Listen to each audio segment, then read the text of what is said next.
Alright, well, it's been a little over 3 years to this point of time, but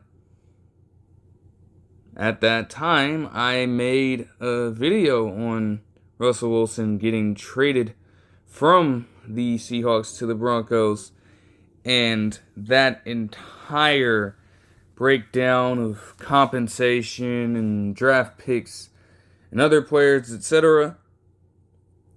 And that was certainly just a shocking moment in time for most Seahawks fans out there, including myself, to see the franchise staple get moved like that at a point where, we believe that he would have been a Seahawk for the rest of his career. I guess more than anything, that would show at that point that nothing's really guaranteed in the NFL, no matter how good of a player you are with a particular squad.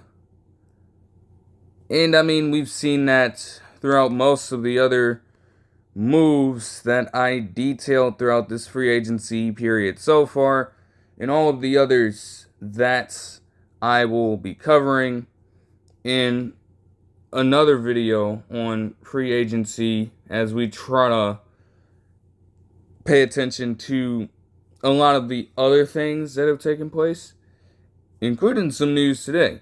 But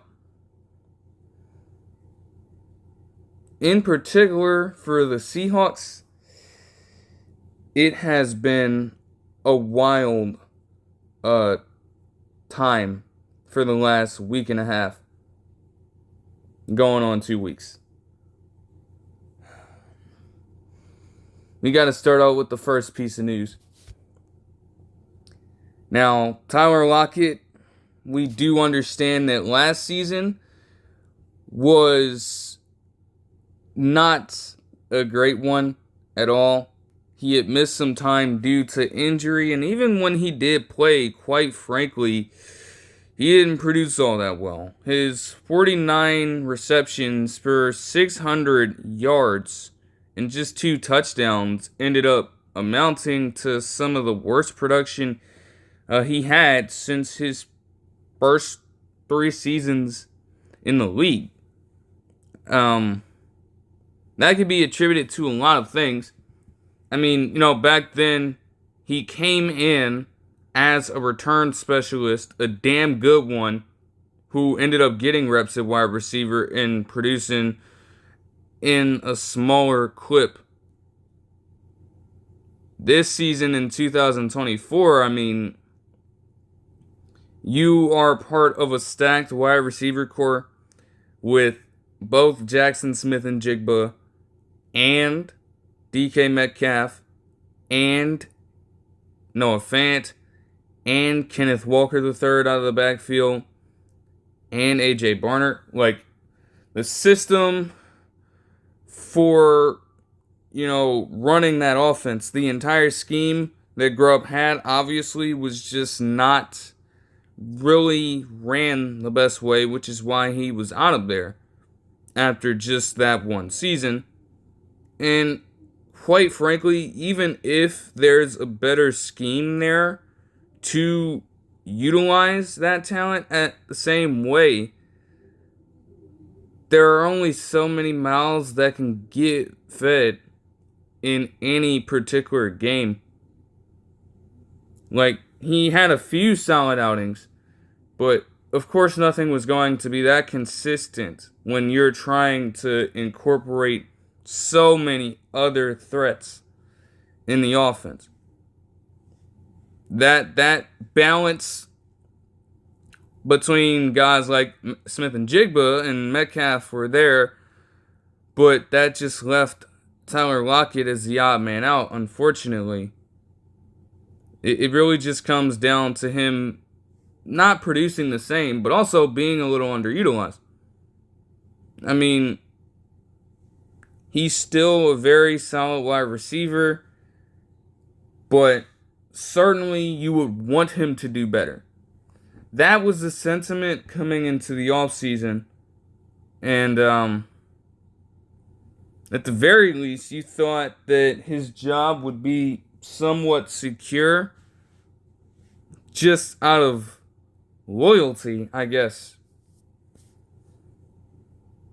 So, I guess about a couple weeks back or so, I get a notification from Fox Sports coming through my phone that suggests that the Seahawks would be open to moving on from Tyler Lockett if they could not negotiate a contract extension with him.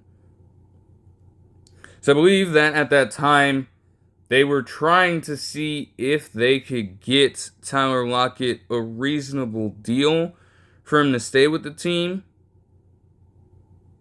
And, they're trying their hardest to work with him, I suppose. But either they felt as though they weren't giving him even remotely close to what he asked for, if it was too high in their opinion. And maybe Tyler Lockett might have expected a little more as well. But the Seahawks just weren't budging. One way or another, you would just hope that something could give. Somehow, some way, no matter what.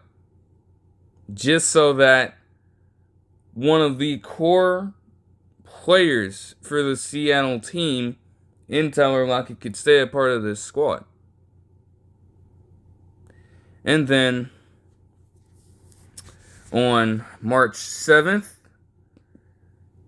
get the news that just completely took me out of it. At that point, I had gotten another notification from Fox Sports that stated that Tyler Lockett was cut from the Seahawks organization and sent into free agency. I just completely it was just so disheartening. I mean, quite literally.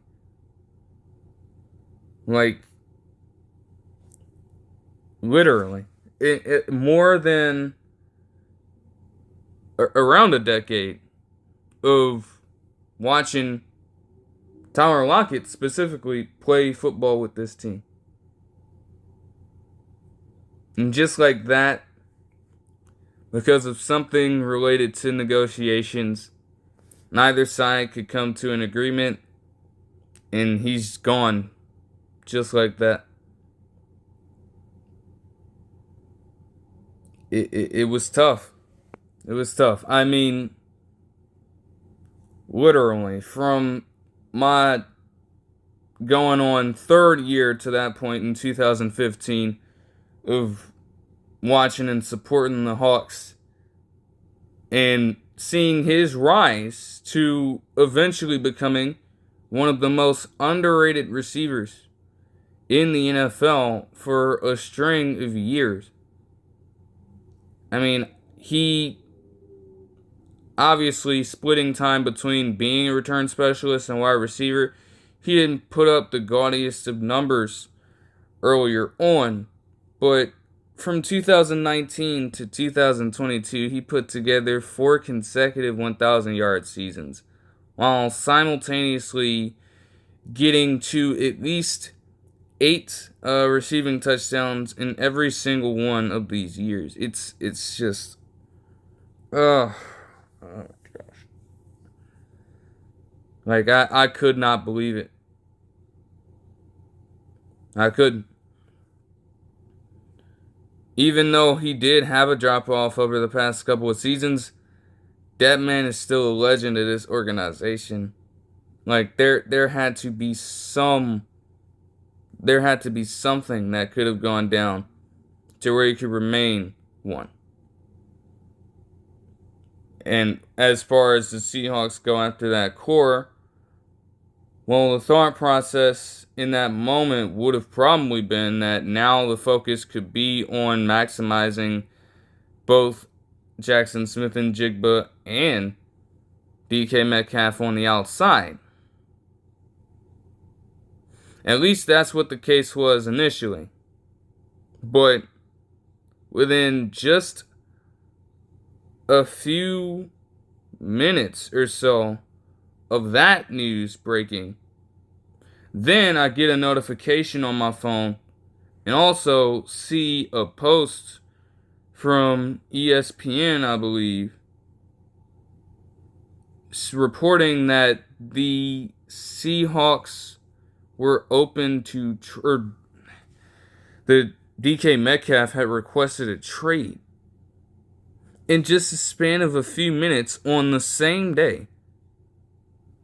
And at that point, I was completely about to lose it.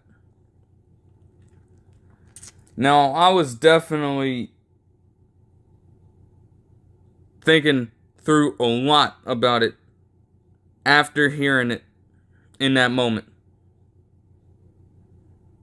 You know, it was the last year, we're coming on the last year of DK Metcalf's extension that he signed in 2022.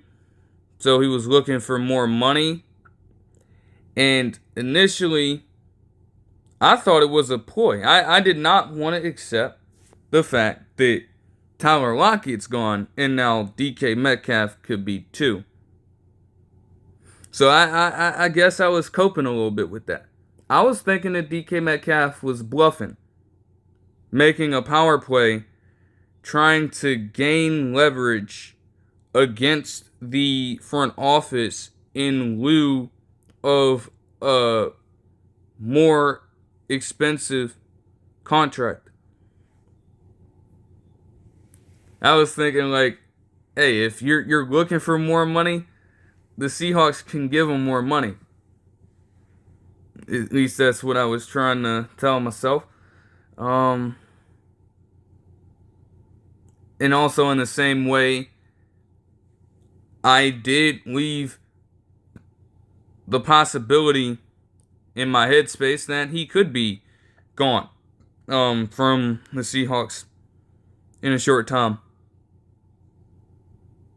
And that maybe the plan to somewhat counter this move would be to go and get a wide receiver out of this upcoming NFL draft, because I kid you not, even if we don't draft one early on, given the types of picks that we have to this point, we have a pretty good amount of capital. You could still get a very solid wide receiver prospect later on. And maybe that's what the Seahawks could have searched for in that regard.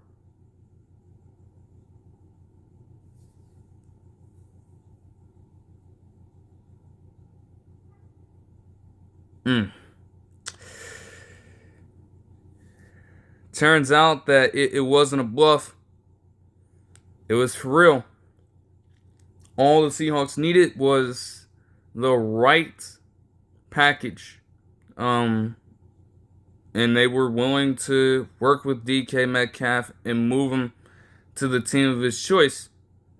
Eventually, on March 9th, DK Metcalf will be sent to the Pittsburgh Steelers in exchange for a 2025 second rounder and a pick swap.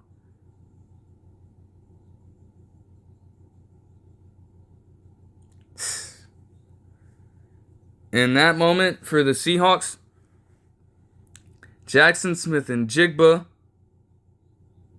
is basically stranded on an island by himself. No Tyler Lockett, no DK Metcalf. And at that point, your next best guy is likely Cody White or Jake Bobo. No disrespect to either of those two, but in terms of production and talent, they don't even come remotely close to either of those two. Those were a huge pair of losses at the skill positions for the Seahawks. There's no other way for me to explain that. Huge losses. And Jackson Smith and Jigba could serve as one aspect of a contingency plan. But you needed more. You needed way more than just Jackson Smith and Jigba. Especially when you look at how he produced last season. He had a tremendous season last year. Nobody's denying that. Got in as a Pro Bowl alternate. Thank goodness that they decided to grant him that. But you have to understand that he still got to ascend as a true wide receiver 1. He put up those numbers as a 2 with a good amount of number 1 reps. But his production came in the short and intermediate areas of the field for the most part. He did get a few deep catches, but most games, I'm kidding you not, most games you had in-breaking routes from him, you had curl routes over the middle and in the flats of the field. You had some corner routes here and there. You had some deep outs. Things like that. That is where Jackson Smith and Jigba did most of his damage. He was not a guy that necessarily got a lot of looks over the top. That was DK. DK could do that for you. Making that the perfect complement, especially when DK Metcalf was healthy. I mean, that is just, to go from that to him being stranded by himself and potentially doing those same things. Now, granted, as young as Jackson Smith and Jigba is, he can become a player that gets more well-rounded at the wide receiver position in terms of being able to take the top off of defenses. It wouldn't be difficult for him to do. He was getting that in at Ohio State. He could add that to his game in the league. It's going to take some work. But hey, the promise, the potential is certainly there for him. It was looking bleak elsewhere, though. And they were certainly, over the course of this free agency period or in the draft, going to have to figure out a plan to not necessarily replace DK Metcalf or Tyler Lockett, but at least put some pieces in motion to try to restore some sort of reasonable order in that core. As per the Steelers side of things, you get a guy in DK Metcalf who is going on, if not already, he's 27, going on 28 years old by the end of this season. 2-time Pro Bowler, 3 different 1,000-yard seasons. It probably would have been a 4th 1,000-yard season for him last year. I mean, he missed pretty much 5 games. Like, he played in 15, but he was dealing with injuries that took him out of a couple of those. And then he missed an additional 2 ball games. Could have easily gotten back to 1,000. He finished just 8 yards short.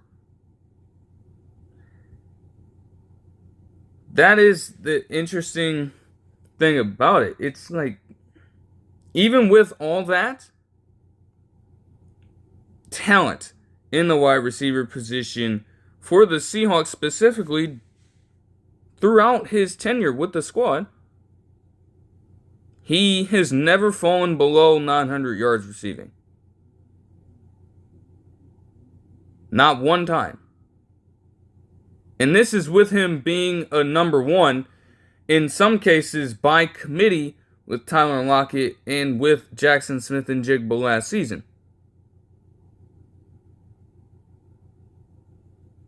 Obviously, he's another player that can take the top off of defenses. and can also get a good amount of intermediate routes on you if needed, just with sheer strength. He's a dynamic ass player. There's no doubt about that. And now you bring him to Pittsburgh, where the wide receiver core there, you have just George Pickens to deal with on the outside, and also Pat Freiermuth at the tight end position. There's a little bit of a drop off there. I would suppose that if they can get the right things in place, his numbers could increase and look very good as potentially the lead guy on some plays. Because obviously Pickens will demand that on others. That aspect as well of this is what makes it just a little tough for the Steelers. It's an immediate upgrade over a guy like Mike Williams last season or Van Jefferson. But DK Metcalf and George Pickens have very similar temperaments and personalities as potential divas on the football field. And also, at times, we've seen how reckless both of them can be towards their competition, with just doing the wildest and most unimaginable things to their opponents. Both of them. You want them to take that out on other teams as much as possible. You don't want the type of friction between those two. You don't. And it seems like in some cases that could be unavoidable. With those kinds of dueling mindsets, both of them are going to be demanding the football all the time.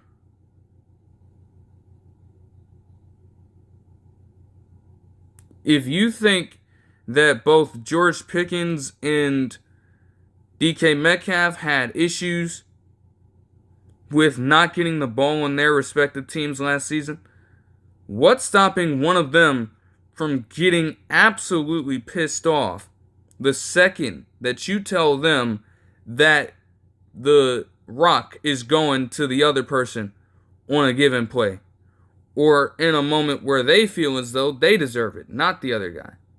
That's just an instant example of potential conflict between those two. And if that happens consistently, there are definitely going to be some growing pains with it. Fair enough. But if they are clashing with each other frequently over not getting the football and in practice and stuff like that, this is not going to work out. And if you're George Pickens, you could feel a little slighted as well. I mean, instantly. They sign DK Metcalf to a 5-year, $150 million contract extension as soon as he gets traded there.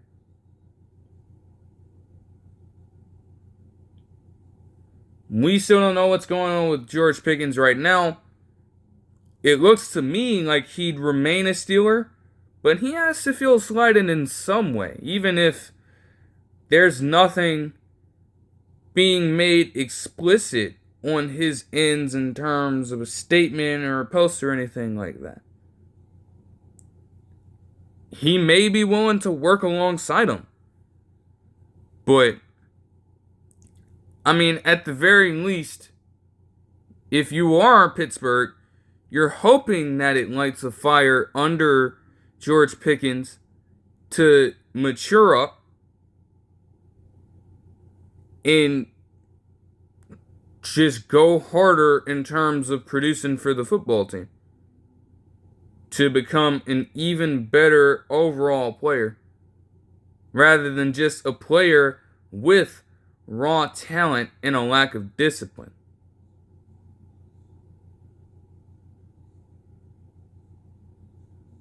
it would, like, I don't know. I mean,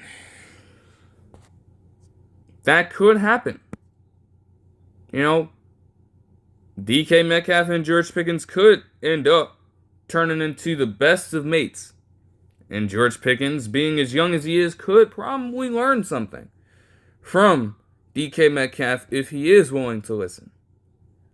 But right now, something tells me that there is just too much pride for him to be willing to do that with him.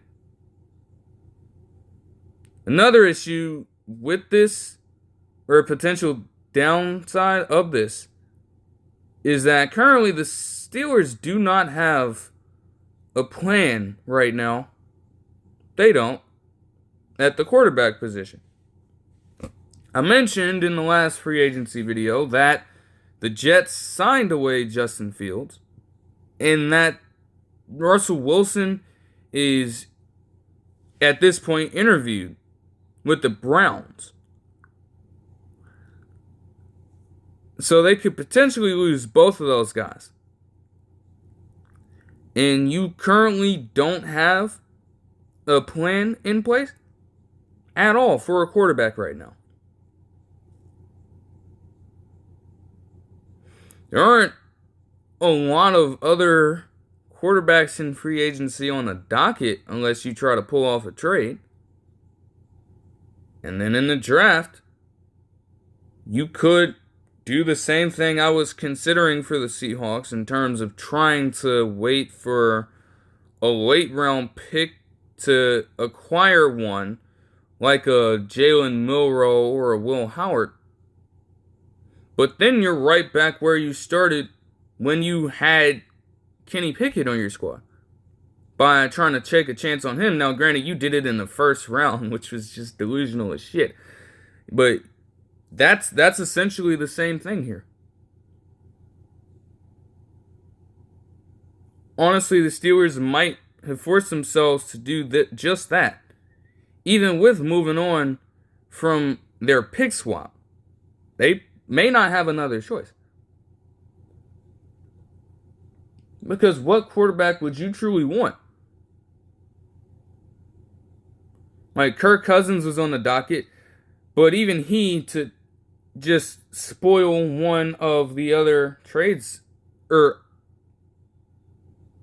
negotiations that went down, he signed, or they converted, the Falcons, his bonus into part of his salary.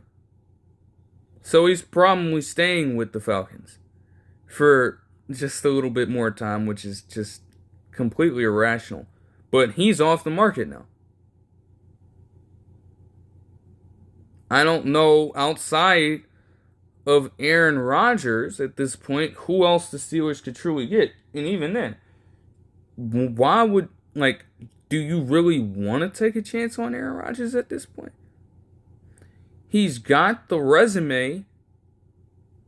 He's probably earned that kind of look, but there's still nothing happening with that to this point. Nothing whatsoever. Nobody around the league knows what Aaron Rodgers is doing as far as going to another potential team. Even with them creating all these rumors about where he could go, like to the Steelers, like to the Vikings, haven't heard shit from him.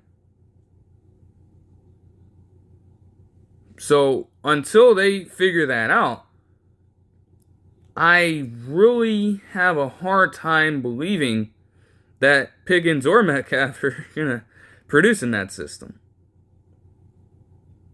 I mean, all the Steelers have done to this point is re-sign Mason Rudolph.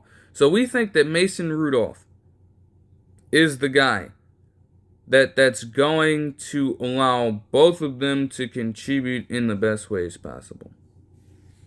I do not believe that for a second.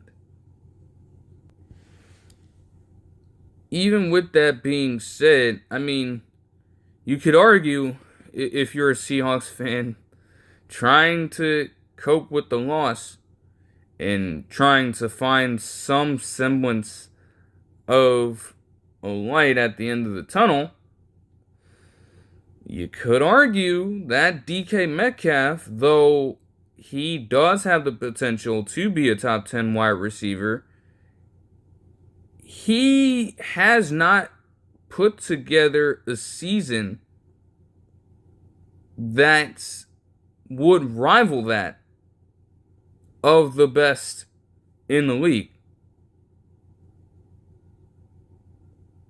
At least in a few years. His 2020 season probably stands out as by far the best. And I'll remember that vividly. I mean, 83 receptions for 1,303 yards and 10 touchdowns with a Pro Bowl appearance and an All-Pro second team nod. Which makes sense. I mean, look no further than his first game in this season. They played against the Cowboys in this one. Or no, not even the first game. But I mean, he started off this season with 3 different games with at least 4 receptions, 90 yards, and a touchdown, including that Cowboys game. It was the 3rd week of the season. I don't know why I thought that was game number 1. But nonetheless, he balled out in that one.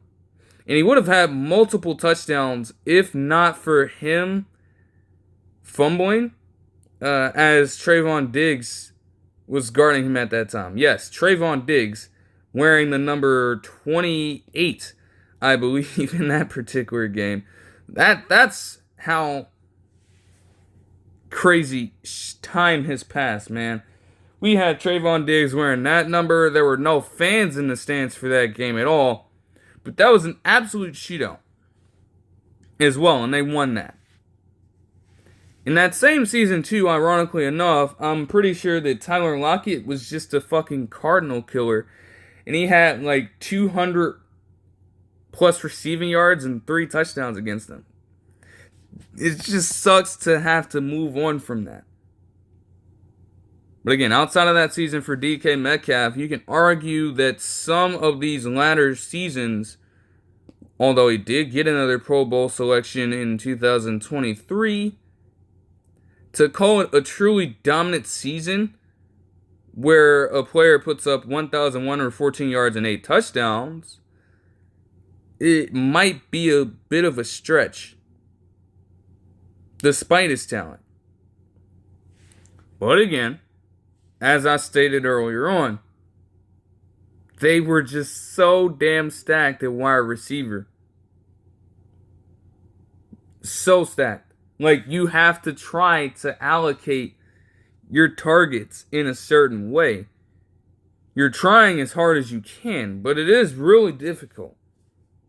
It's highly difficult when you're the quarterback and you have all of that talent to work with. Somebody's going to have to take a lesser load. And it eventually hurt Tyler Lockett the most. But when you were trying to involve Tyler Lockett more, that would then mean that you're going to have to dial it back in terms of targeting DK. Even on plays where it looks like DK Metcalf would have a great shot at winning his matchup.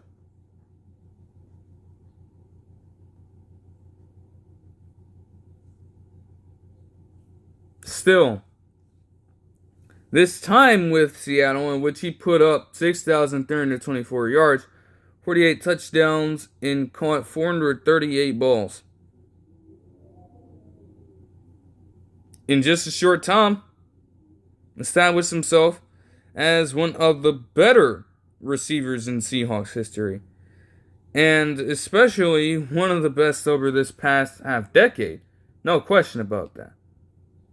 So to move on from 2 franchise caliber guys, especially at the skill position, is absolutely rough. And this was just in the span of a couple of days. And also should be noted that just before the Tyler Lockett news, the Seahawks would trade Geno Smith to the Raiders for a 3rd round draft pick. Yet another position, this one being the most important one on the team. Not necessarily the one that they would need to focus on for the offseason, but certainly the most important position for any team in the league, of course. Like, we're talking about the quarterback. Geno Smith,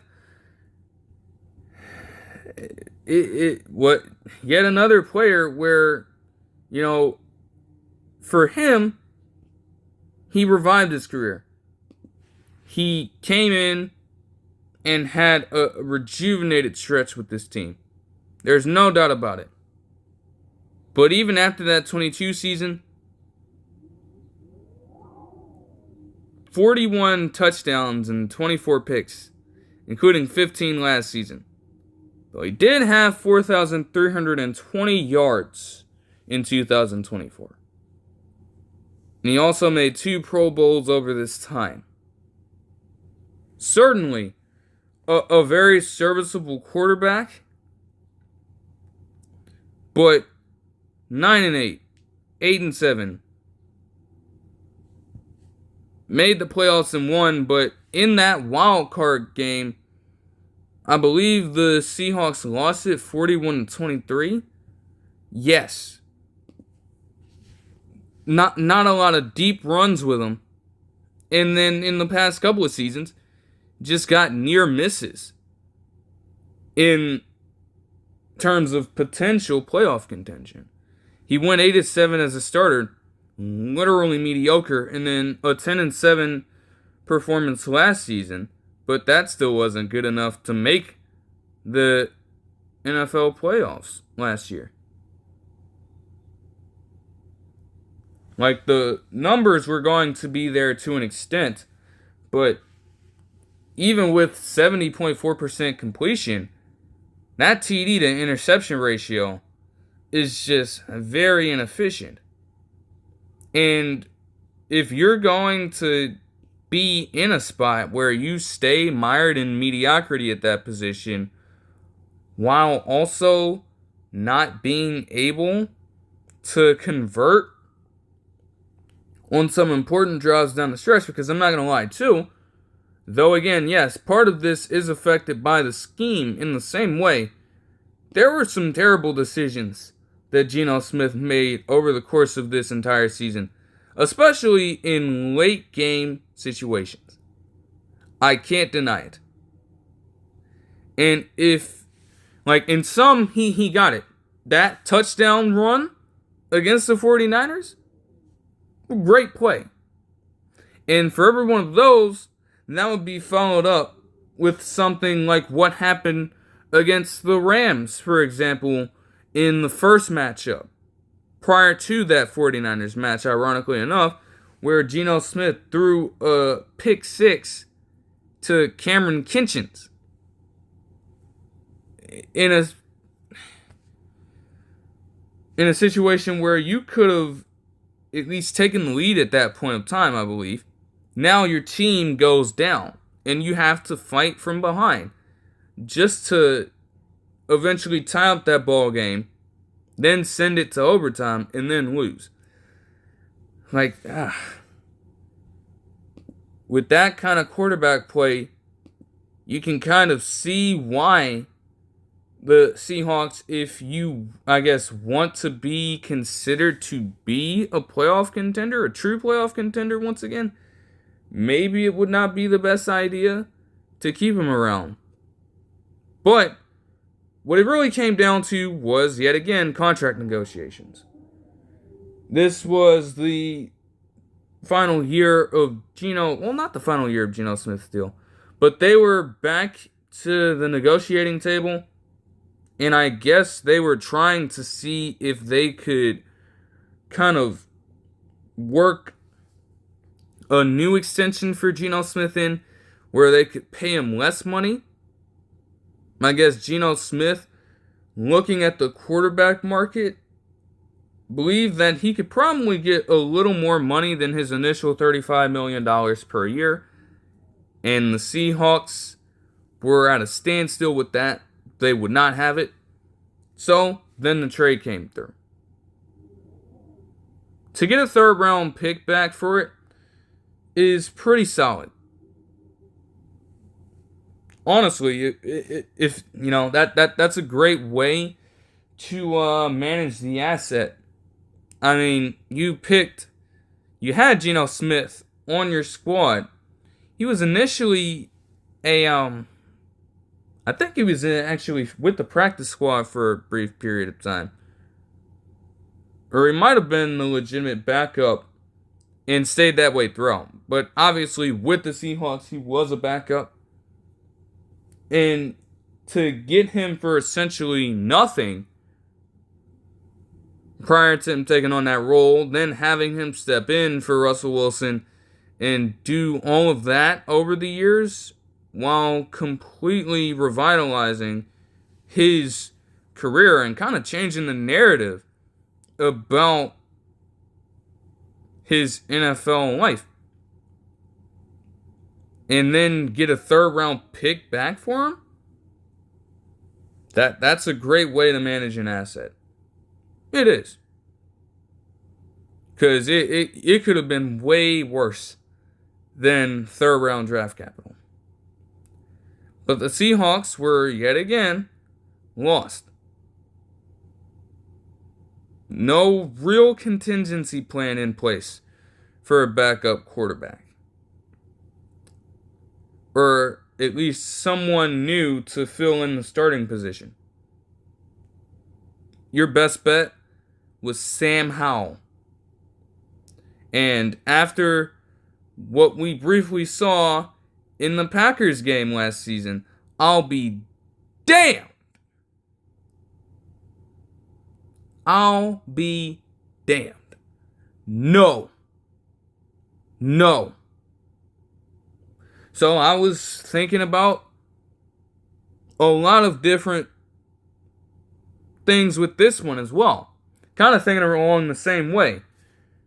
You know, it wasn't necessarily the strongest quarterback class, but with some of the late round draft capital, they could have been another team in line to draft somebody like Will Howard or even like some of the other guys like Tyler Shuff late in the draft. I would have preferred a guy like Jalen Milroe even over Shuff. But, you know, you're just trying to get younger at this point, I would assume. And at least with getting some of those guys, they don't necessarily have the highest ceilings, but even with their floors, they're much better than what you would get with Sam Howell on your team.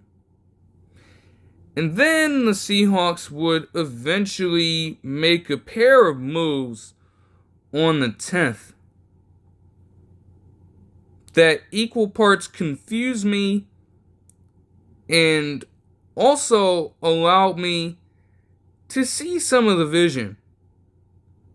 They would start out the day with signing Sam Darnold away from the Vikings on a 3-year, $110.5 million deal. I guess the logistics around it changed, and it was reported as a 3-year, $105 million deal. Now, initially, and honestly, I think it still lingers on now, I don't like it. I do not like it. I'm not going to lie to you. I don't. They saw, as I stated, they saw how Sam Darnold performed late in the ball game against them, ironically enough, to effectively knock them out of playoff contention last year, and they got inspired to take him on from there.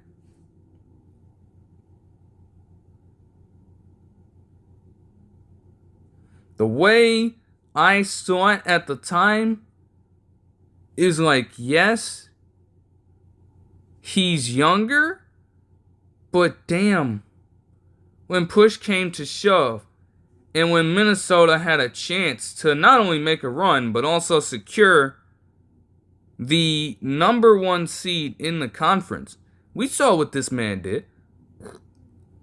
He completely cratered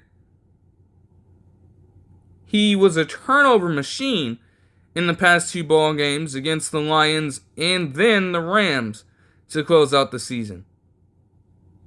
And his Achilles heel displayed itself at the worst possible moment. A quarterback like Sam Darnold is not going to beat you with mobility, and he's not going to beat you with his arm. With him, even though he does have the potential to display a good amount of arm strength, what it really comes down to with him is timing. Everything with Sam Darnold needs to be on time. Everything. And the second that it isn't, it causes trouble. The second you pressure him and force him to speed up his progression, it is done. You have him exactly where you want him. And that's what the Lions did so well by sending pressure. That is what the Rams did so well by rushing all of their edge guys. And they got him. He was literally flustered out there in those moments. He did not know what to do. And to see that specifically and pick him up was quite wild in my opinion. At the same time, when you look at it,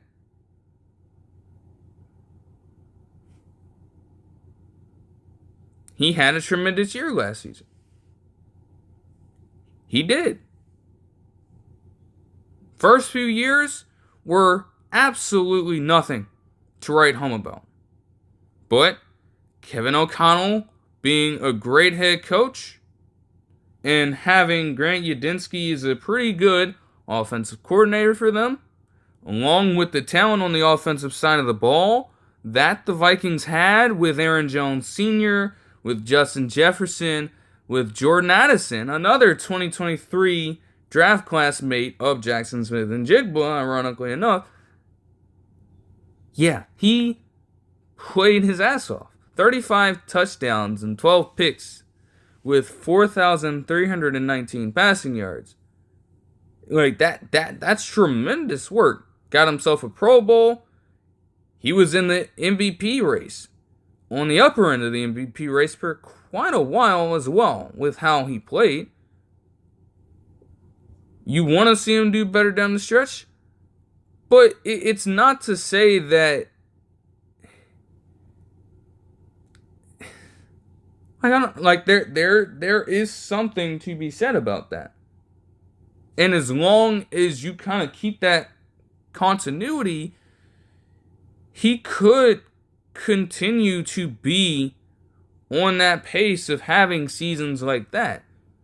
And you will most certainly take that if you are in Seattle. I mean, obviously, if the Seahawks are going to make this move, they'd have to reinforce their wide receiver core, as I mentioned. But you have Jackson Smith and Jigba there already, who's on the rise. You have Kenneth Walker III coming back. You have a good tight end in Noah Fant. There are pieces there, but the main thing to worry about was going to be the offensive line.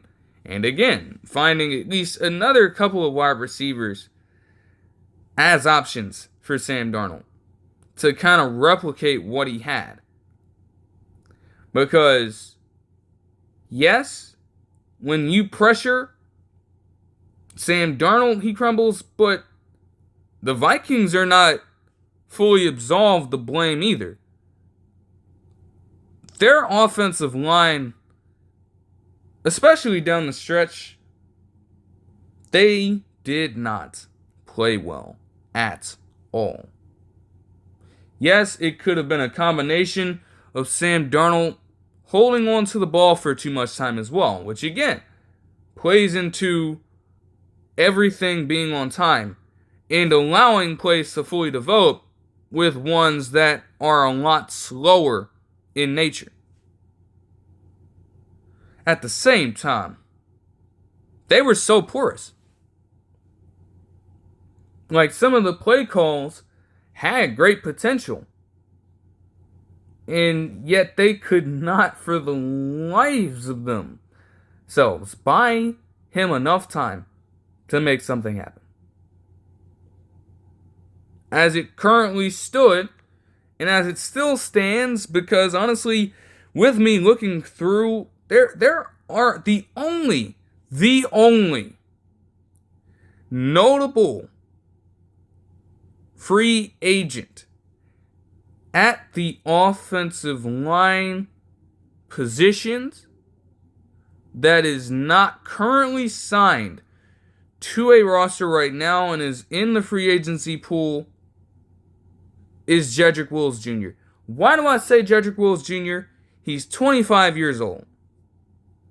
Granted, he has an extensive injury history, but when he plays, he has been a solid offensive lineman. I'm pretty sure that Charles Cross plays right tackle. He might be a left tackle.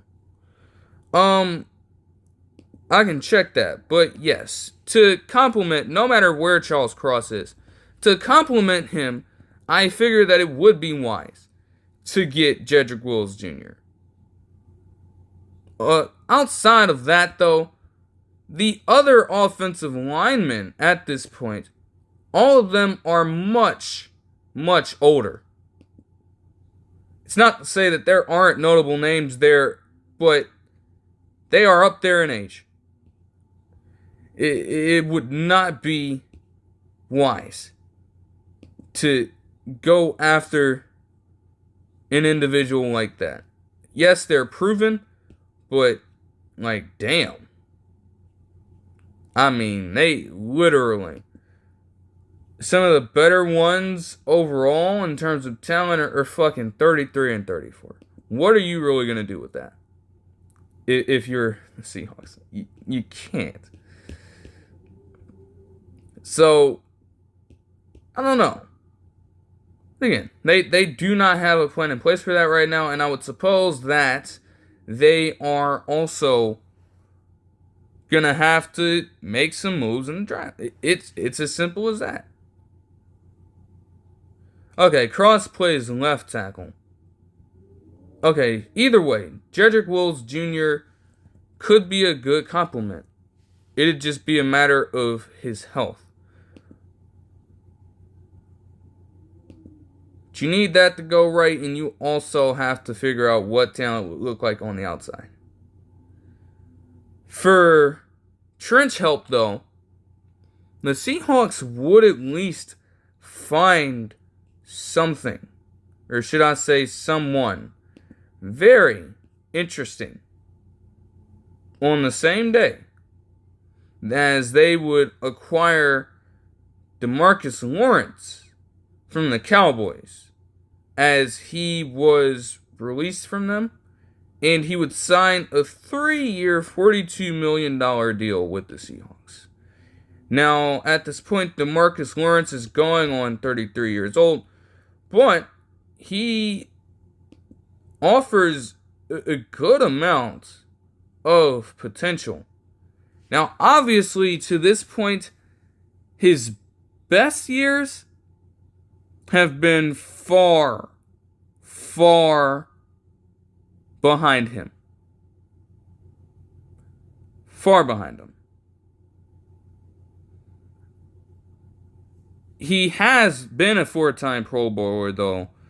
And in 2024, he had 3 sacks in 4 ball games, but he missed an extensive amount of time due to injury, and eventually the rest of the season.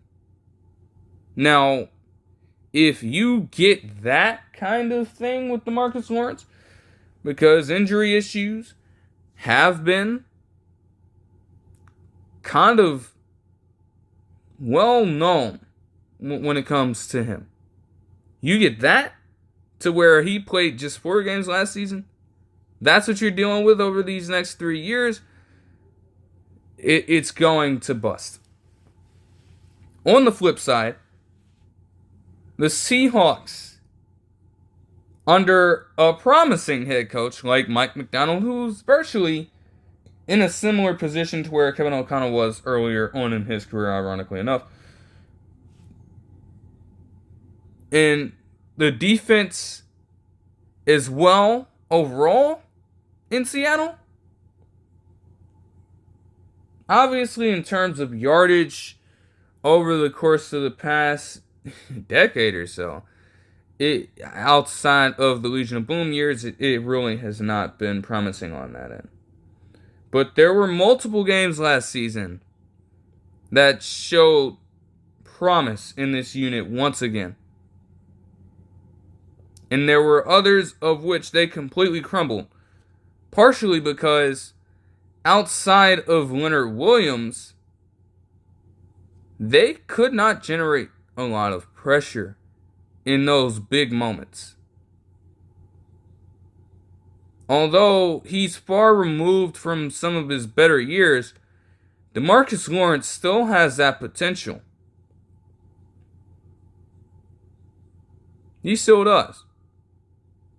And that's even with him since 2021 not being the main guy.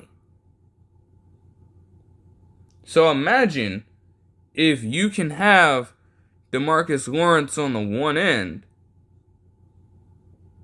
potentially impose his will. If you can get some semblance of that from him, even with him getting up there in age, I think it could pay off. We know Leonard Williams is going to hold his own weight. And he's a little younger than DeMarcus Lawrence, ironically enough.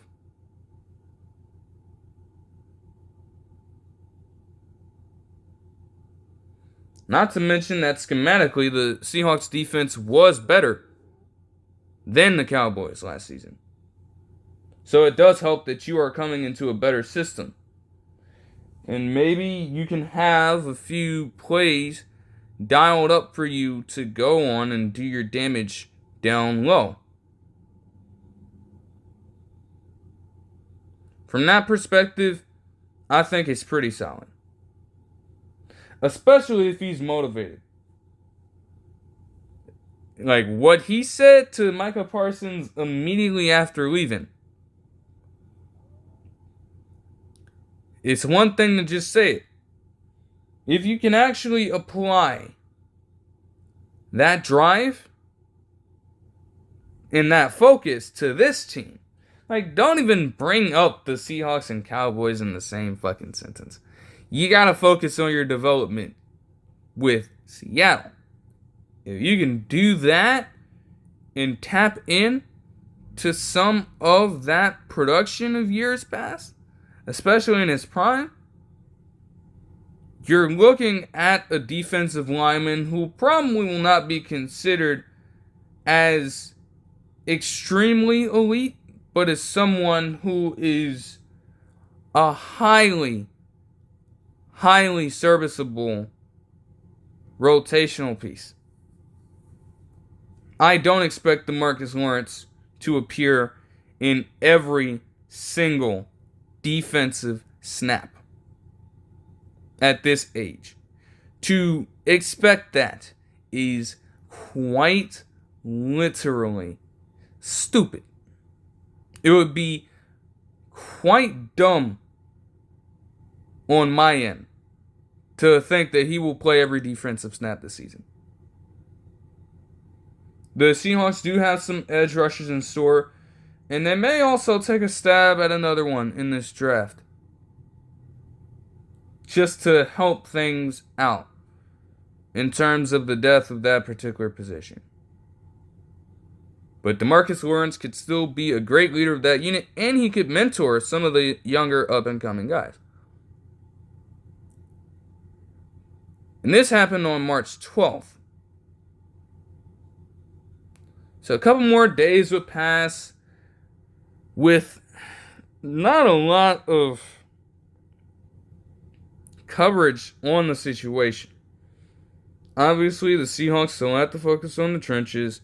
They still had to figure out the situation with their wide receiver core. And granted, to an extent, they did with getting Marquez Valdes-Scantling. But we know what Marquez Valdes-Scantling is at this point. He is certainly not a perfect counter to DK at all. Now, granted, he has the potential to at least be a little more serviceable than Tyler Lockett was. I mean, granted, he offers way more size. And he's much faster. But even with him being a deep threat and potential slot guy, one thing that Tyler Lockett always, honestly, a couple things he always had over a guy like Marquez Valdes-Scantling was his route running and his sure-handed ability. Marquez Valdes-Scantling does neither of those things well at all. Neither of them. I can't start expecting that now, too. With him being around 30 years old. He is exactly what he is at this point. And it's not really going to change.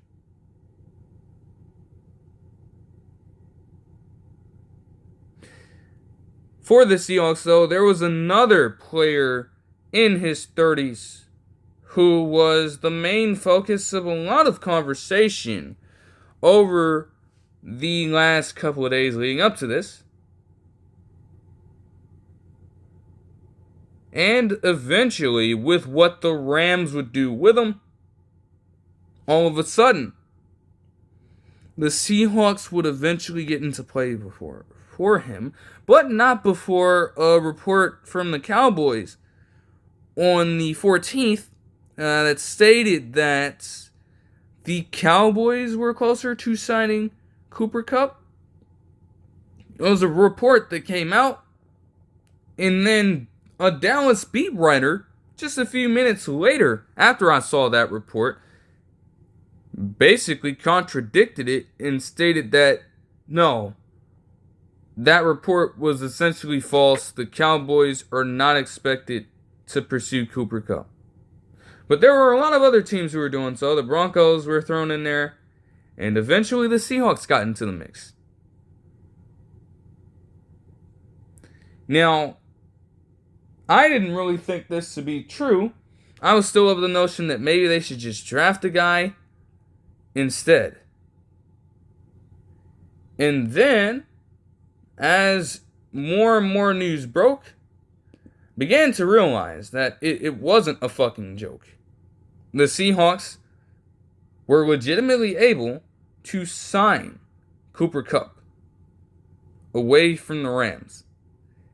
In a complete twist of fate, I'm sure that the Rams fans are calling him a traitor. I'm sure of it. But you know, all it takes is one brief look at his background. He went to Eastern Washington, and he's obviously from Washington. The connection was there to an extent. He already seemed to take a liking to things as well. He signed a 3-year, $45 million deal with them immediately after signing with them. And again, in the same way, this is not a perfect counter to what DK Metcalf could offer you. It's not an inherently negative thing. It's not. Like, Cooper Kupp is obviously going on 32 years old, so his legs aren't necessarily the freshest compared to a guy like DK Metcalf. Cooper Kupp was never a guy known for his speed as well. But this is yet another player who is well known for his ability to run routes, make good open field decisions on the fly with some of these routes, because some of them are just option routes, some of them are scramble drills, and Cooper Kupp would just completely find a way to get open no matter what. And he's got great hands.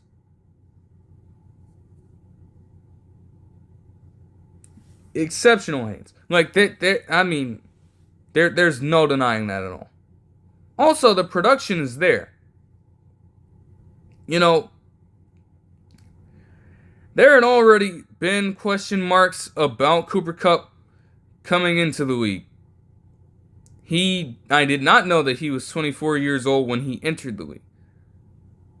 He did not have the greatest production to start out. And then we get into a stretch between 19 and 21 where he puts together 3 straight 950-yard seasons, including a historic 2021 season in which he won the Triple Crown while getting just 18 yards away from setting the single season record for receiving yards in a season. He also had 145 receptions and 16 touchdowns while getting a Pro Bowl nod, getting an All-Pro first team nod, getting high MVP odds, which is a long shot for any wide receiver normally, getting Offensive Player of the Year recognition, and also winning the Super Bowl and the Super Bowl MVP in that season. Since that season, though, Cooper Kupp has dealt with injuries. He missed 8 games in 22 and 5 games in back-to-back seasons, while dropping off in receiving yards in every single one as well. That can also be attributed to the fact that you have another 23 draft class mate in Puka Nacua having such a great start to his respective career and commanding more attention than Cooper Kupp currently does.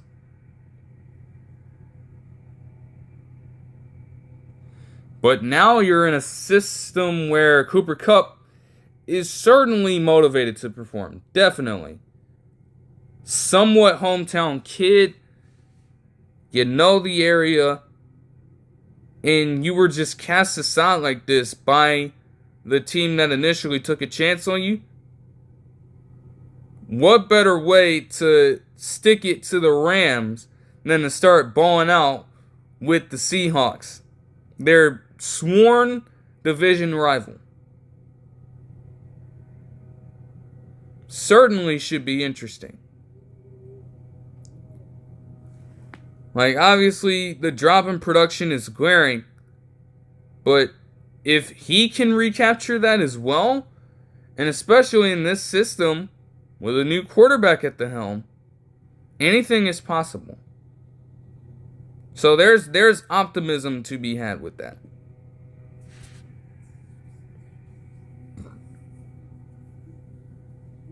And hey, you know, it seems like they're trying to put something together. Now, for the Seahawks specifically, there are still things that need to be done, but overall, with these few moves that I detailed throughout this video, I don't think I can give it a grade right now.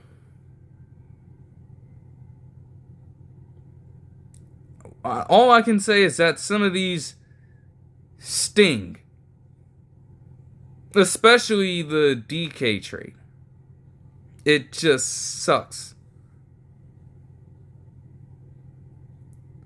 It seems like it could be one of the better off seasons in the league. And especially with some of the guys that they re-signed that I mentioned in the first video for free agency.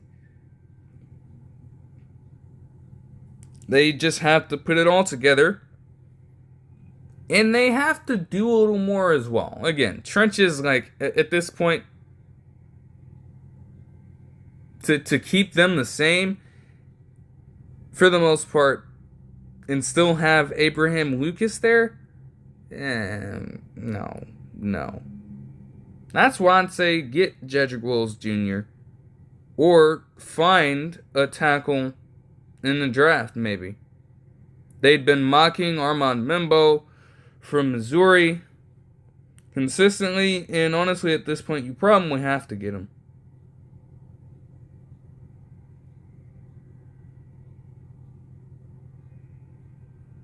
But hey,